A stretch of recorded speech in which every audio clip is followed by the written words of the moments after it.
Selamat bertemu kembali dalam sesi pembelajaran kita. Seperti yang saya katakan tadi, kita membahas atau belajar soalan yang pernah disoalkan berapa lama yang lepas, dan ini juga menjadi persoalan kita. Soalannya adalah, apakah roh itu? Apakah roh itu?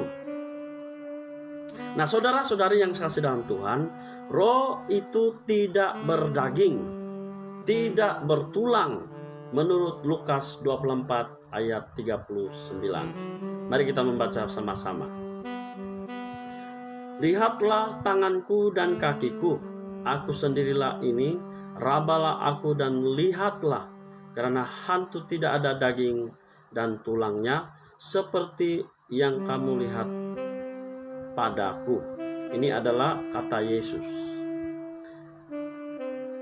Karena hantu tidak ada daging, hantu ini adalah roh yang tidak kelihatan dan tidak ada daging dan tidak bertulang. Tapi Yesus pada waktu berada di ruangan itu, sewaktu dia dibangkitkan dan berada di tengah-tengah murid-muridnya, dia menyuruh bahwa murid-muridnya menyentuhnya supaya murid-muridnya percaya bahwa dialah Tuhan yang telah bangkit daripada kematian, sehingga mereka percaya bahwa Yesus Kristus sudah bangkit menang, dan kita yang percaya juga menang dari kematian yang kekal. Tidak berbentuk suatu wujud seperti kita. Roh itu tidak seperti kita yang kelihatan. Roh ialah suatu oknum yang tidak terlihat oleh kita dan yang tidak berbentuk atau mempunyai kewujudan. Roh itu tidak mempunyai batasan seperti manusia. Roh tidak punya keterbatasan seperti manusia, karena manusia punya keterbatasan. Walau setinggi pelajaran, sekuat apapun, atau semampu apapun manusia, pasti ada keterbatasan.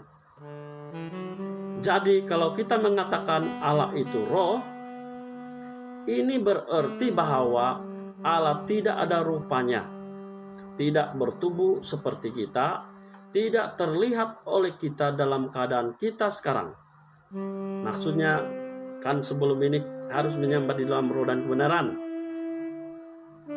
Sekali lagi, Allah tidak ada rupanya, tidak bertubuh seperti kita, tidak terlihat oleh kita dalam keadaan kita sekarang. Bila kita boleh melihat Allah pada waktu kita berada di dalam kerajaan Allah kelak. Tuhan Allah tidak dapat dilukiskan dan dibatasi dengan akal budi kita. Kita mengenal Allah dan bersekutu dengan Allah dengan roh atau jiwa kita, bukan dengan dari rasa kita atau panca indera kita. Menurut Ulangan 4 ayat 15 sehingga 18, Yesaya 40 ayat 25, Keluaran 20 ayat 4. Kalau kita membaca ayat-ayat tersebut yang saya bacakan tadi itu, kita akan mengetahui apa sebabnya demikian. Sebab tidak seorang pun yang pernah melihat Allah, dan oleh karena tidak dapat melukiskan Dia, Allah tidak berasal dari dunia ini, dan oleh sebab itu tidak kelihatan oleh mata jasmani kita yang sekarang. Tidak ada satupun yang dapat pernah melihat Allah. Kalau kita melihat sekarang ini yang tidak sempurna, sudah pasti apa yang terjadi.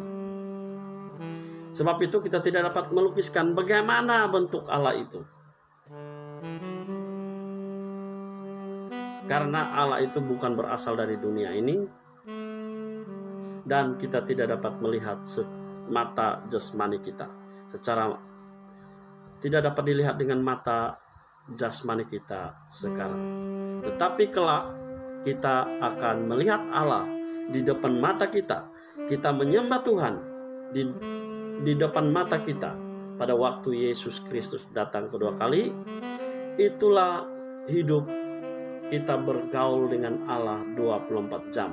Oleh itu saudara-saudara, jangan kemana-mana, jangan tinggalkan Tuhan Yesus, jangan menjauhkan diri, tetapi tetap teguh, tetap membina hubungan yang erat dengan Tuhan, menyembah di dalam roh dan kebenaran. Di mana saja kita boleh menyembah Tuhan. Tuhan memberkati dan Tuhan menyertai Anda semua. Amin.